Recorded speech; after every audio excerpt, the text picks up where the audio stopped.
엄마 국어입니다. 구독, 좋아요 부탁드립니다. 수능 특강 독서 갑시다. 개념학습에 있는 최고 가격제라는 경제 지문. 자, 여러분들 고등학교 과목이 굉장히 많은데 그 많은 과목 중에서 실제로 여러분들 평생 살아가는데 도움되는 게 몇 개나 있을까? 자, 단언컨대 국어, 그 중에서도 독서, 그 중에서도 경제지문, 법지문, 이게 여러분들 평생 써먹는 얘기야. 오늘도 최고 가격제. 여러분들 시장 가서 뭐 사 먹어야 될 거 아니야. 그럴 때 이런 거를 아느냐 모르느냐에 따라서 여러분의 삶의 질이 달라진다. 자, 여기는 어떤 분이 시장에 가가지고 대파가 875원이다. 이따만큼에 이게 대략 한 2kg 되는 거거든. 그냥 쉽게 1kg라고 합시다. 1kg에 875원이래. 그래서 굉장히 합리적인 가격이다. 그래서 파하하 웃고 있는 아름다운 모습. 과연 그런가 확인합시다.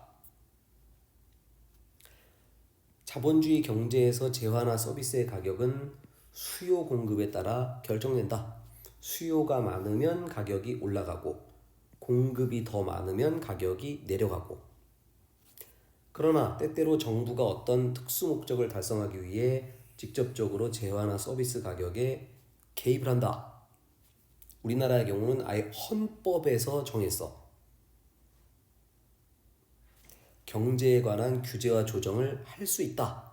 대표적인 게 1993년 8월 12일 날 김영삼 대통령이 했던 금융실명제라고.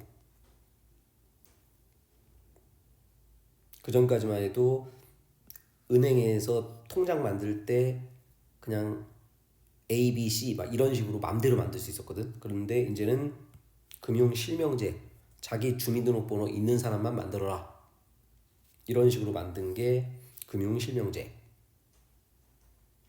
자, 여기 이 글에 나온 거는 최고 가격제, 최저 가격제. 근데 자유주의 경제학자들은 이걸 싫어해. 가봅시다. 최고 가격제. 자, 국어 문제야. 자, 이름은 최고인데 가격을 내리는 거야. 자, 최저 가격제는 가격을 높이는 거고. 요게 국어 문제에서 장난치는 지점. 최고는 가격을 낮게, 최저는 가격을 높게. 정부가 이것을 시행하게 되면 소비자 잉여와 생산자 잉여의 변화가 생긴다. 소비자가 최대로 지불할 용의가 있는 금액에서 실제 지불한 가격을 빼면 이게 소비자 잉여. 생산자 잉여는 실제 받은 금액에서 받아야 하겠다고 생각하는 금액을 뺀 거. 즉 소비자 잉여는 나는 1,000원이라도 이거 살 수 있어. 그랬는데 실제 가격이 500원이야. 그러면 소비자 잉여는 500원. 자, 생산자 잉여는 나는 100원만 받아도 남아. 이 정도만 받아도 돼. 그랬는데 실제 시장에 갔더니 500원을 받았어. 그러면은 400원의 생산자 잉여가 생긴 거지. 자, 그래서 사회적 잉여는 이거 몽땅 합친 거. 그러면은 여기서는 어떻게 되는 거야? 500원 소비자 잉여 더하기 생산자 잉여 400원 900원의 사회적 잉여가 생긴 거라고. 됐지? 자, 근데 만일 최저니까 가격을 올려야겠지? 원래 가격은 여기인데 최저니까 올려. 그러면 어떻게 되냐? 여기에 가격이 형성되니까 생산량이 줄어들어. 자, 생산량이 줄어들게 되면 소비자 잉여도 요만큼밖에 안 되고 생산자 잉여는 이만큼이 되고. 어쨌든 간에 원래 이만큼이었는데 요만큼이 없어졌지. 그래서 없어지는 거를 자손, 자중, 손실이라고 하더라. 이거는 여러 실무나 육구 수능에서 산수 문제로 나올 가능성이 대단히 큰 거니까 간단하게 숫자 집어넣어서 기억을 합시다. 자, 이번에는 이자율 갑시다. 자유주의 경제학자들은 대표적으로 이자율 규제, 이것도 문제가 있다. 시장의 힘에 맡기면 자유로운 이자율이 형성되고 자금 수급이 적정하게 이루어진다. 자, 그런데 정부가 최고 가격제를 통해 가지고 이자율을 낮춰버리면 그러면 당연히 빌리려고 하는 사람들은 많아지고 빌려주고 싶은 사람들은 줄어든다. 그래서 오히려 사채업자들이 활성화된다. 그러니까 시장에게 맡겨라. 정부 껴들지 마라. 또한 자율 규제로 인해 가지고 수익성이 하락했잖아. 그럼 은행은 뭘 하게 되냐면 대출을 해주면서 예금을 받아. 이게 뭔 얘기냐면 1억을 대출을 신청했어. 자, 그러면 이제 은행에서 1억 원을 빌려주면 될 거 아니야. 그런데 은행에서 어떤 짓거리를 하냐면은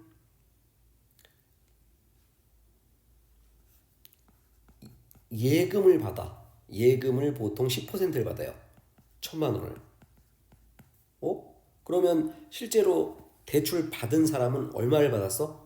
9천만 원밖에 못 받았잖아. 필요한 건 1억인데. 그럼 이 사람은 어떻게 해야 돼? 1억 1,000만 원을 대출을 신청해야 1억 원 대출 받고 1,000만 원 예금하고 이렇게 된다고. 안 내도 돼야 할 1,000만 원에 대한 이자를 더 내는 거지. 그래서 가게나 기업의 부담은 늘어난다. 어쨌든 자유주의 이 양반들이 하고 있는 얘기는 봐라.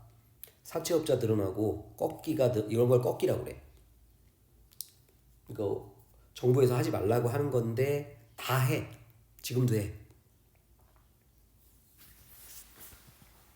자, 이런 거 부작용 생기니까 냅둬라. 자, 근데 냅두면 어떻게 되냐면 자, 글씨가 잘 안 보일 텐데 유튜브는 자, 법정 최고금리 인하 과정 2002년에 노무현 대통령 때지. 그 전까지는 법정 최고금리가 없었어. 그냥 사채업자들이 지 멋대로 1,000만 원 빌려주고 10억 받고 막 이런 엄청난 일을 했다고. 그래서 노무현 대통령 때 안 되겠다. 법정 최고금리를 만들자. 라고 만든 게 66%야. 1,000만 원을 빌리면 1년 뒤에 1,660만 원 되는 거라고. 이거만 해도 말이 안 되지. 근데 그때 엄청나게 반대를 했다고. 대통령이 시장 경제를 망가뜨린다. 자, 문제는 실제 실행했더니 시장 경제가 망가진 게 아니라 오히려 세상이 좋아졌지. 그 뒤로 점점점 법정 최고금리가 떨어져가지고 문재인 대통령 때 법정 최고금리가 20%까지 떨어졌어.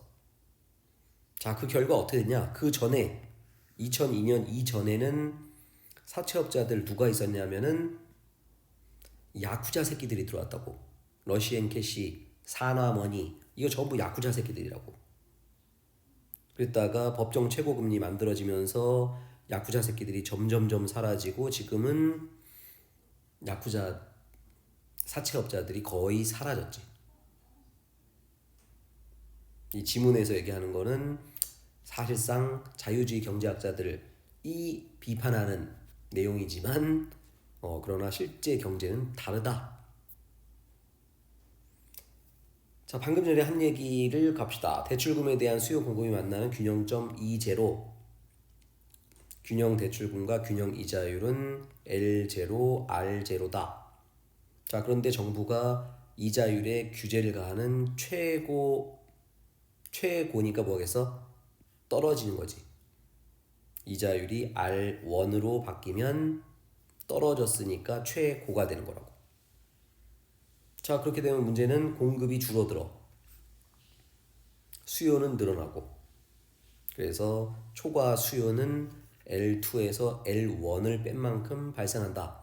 이만큼 받고 싶은데 실제로 받은 건 여기니까 요만큼의 초과 수요가 발생하고 개인이나 기업은 대출을 못 받는다. 이론상으로는 그렇다.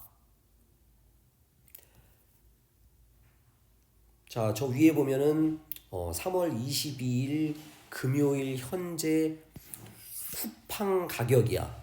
쿠팡이 그나마 제일 싸지. 여기 글씨 잘 안 보일 텐데 원래는 지난주까지 대파 1kg에 11,000원이었다고. 근데 무려 일주일 동안 가격이 좀 떨어져 가지고 60% 할인해서 4,600원. 이게 그나마 쿠팡이니까 이렇게 싼 거고, 실제로 마트 가면은 거의 뭐 한 7,000원, 8,000원 이 정도 할 거라고. 자, 어쨌든 쿠팡에 나온 거니까 균형 가격이라고 치자고. 그런데 정부에서 개입을 해갖고 최고 가격제 대파 가격을 875원으로 낮춰라. 그러면은 당연히 공급하는 사람들이 공급을 없애버리지. 그래서 이렇게 875원이 되면 참 좋은데 실제로는 쉬운 일이 아니다.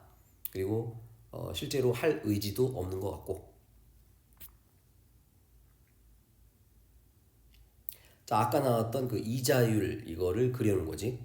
그래서 원래는 여기서 균형 가격이 있었는데 최고 가격제를 해갖고 이자율을 낮췄더니 요만큼의 공급이 떨어지고, 그래서 요만큼의 초과 수요가 발생했다. 자, 말장난 조심해야 돼. 초과 수요, 초과 뭐 공급 뭐 이런 식으로 수요 공급. 자, 이번에 세금을 매겼더니 원래는 세금이 없을 때 P1이었는데 세금을 매겼더니 당연히 가격이 올라가겠네. 그러면은 원래 없었을 때는 요만큼이었으니까 이만큼의 사회적 잉여가 있었는데 세금을 매겼더니 원래 소비자 잉여 이만큼이었는데 세금으로 이만큼 뜯어가고 소비자 잉여가 엄청 줄었지. 물론 생산자 잉여도 엄청 줄었고, 자중 손실 자체는 요만큼으로 똑같지만 실제로 소비자 잉여, 생산자 잉여는 세금 뺀 만큼 줄어들었다. 자, 정리합시다. 최고 가격제는 가격을 떨어뜨리는 거고, 그러면 생산자 잉여가 줄어든다. 최저 가격제는 가격을 올리는 거고, 가격 올라가면 당연히 소비자 잉여가 줄어든다. 전체적으로는 사회적 잉여가 줄어드는 것이고 자중 손실, 자손이 발생한다. 자, 이자. 최고 가격제를 통해서 이자를 낮추면 수요가 늘어난다. 아까 초과 수요라고 했지? 그러면은 사채업자가 늘어나고 꺾기가 늘어날 수 있다. 자, 그런데 실제 상황은 어떠냐? 2022년 이자율이 낮으면 그러면 이제 취약한 사람들이 얼마 없는데 이자율이 이렇게 높아버리면 20%가 최고지. 그러면은 무려 취약 차주, 즉 가난한 사람들이 더 높은 이자를 쓰더라. 참 우리나라 웃긴 게 부자들은 예를 들어서 여러분이 은행 예금이 100억이 있어. 그러면은 은행에서 대출을 해줄 때 몇 프로를 해줄 것 같아? 4%. 근데 여러분들이 신용불량자야. 그러면은 이자를 몇 프로 내야 돼? 20%. 가난할수록 이자를 더 많이 낸다. 자, 이건 다중채무자인데 이자율이 낮으면, 다중채무자라는 건 이제 신한은행에서도 빌리고 우리은행에서도 빌리고 뭐 그런 얘기지. 이자율이 높을수록 다중채무자가 많더라. 안타까운 얘기지. 어차피 21세기는 경제, 돈이 전부인 세상이 돼버렸어. 자, 이런 세상에서 경제에 대한 정확한 팩트 이거를 잘 알아야 시험 문제도 잘 풀 수 있고 그 다음에 여러분들이 평생 살아가면서 잘 먹고 잘 살 수 있게 된다. 이거는 어디로 또 연결되냐면 정치인들 뽑을 때 저 사람이 거짓말을 하는지 진실을 얘기하는지 확인을 할 수 있다. 매우 중요한 경제 지문. 구독, 좋아요, 엄마 국어.